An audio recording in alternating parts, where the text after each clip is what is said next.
Hola, acabo d'arribar a Lloret de Mar, un poble de Girona que és molt turístic, i us ensenyaré algunes coses del poble.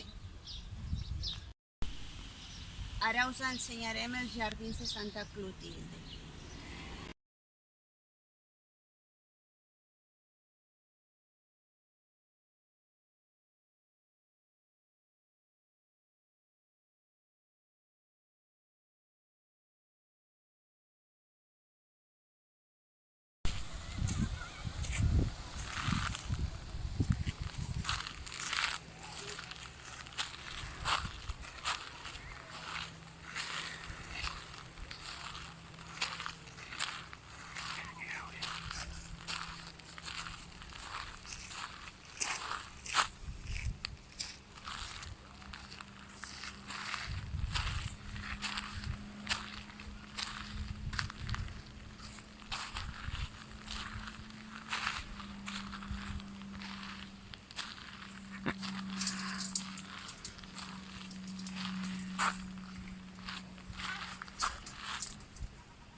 Preguntas que te loco.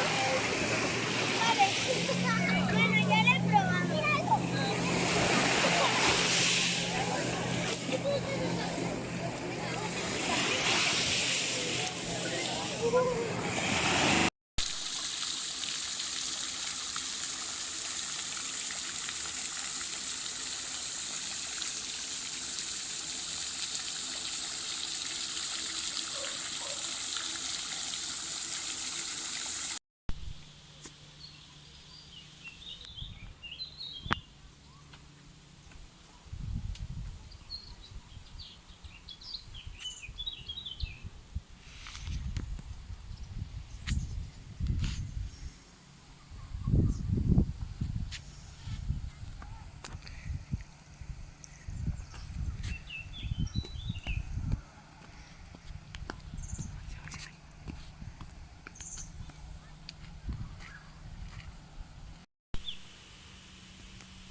Preguntas que te loco.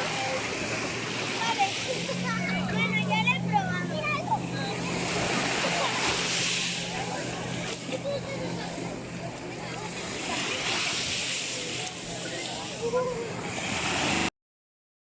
Ara veurem la Cala Banys.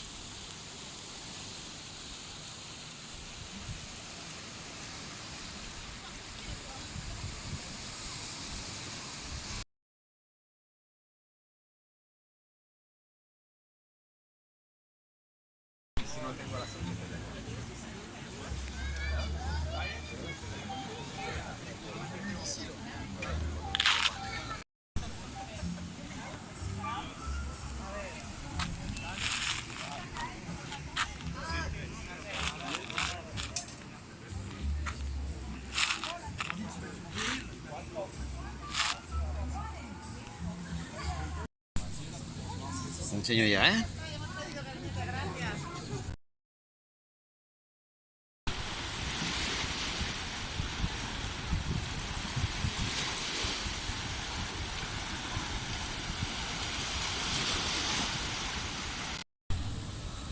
Ara us ensenyo l'Ajuntament del poble i fins aquí finalitzo el vídeo.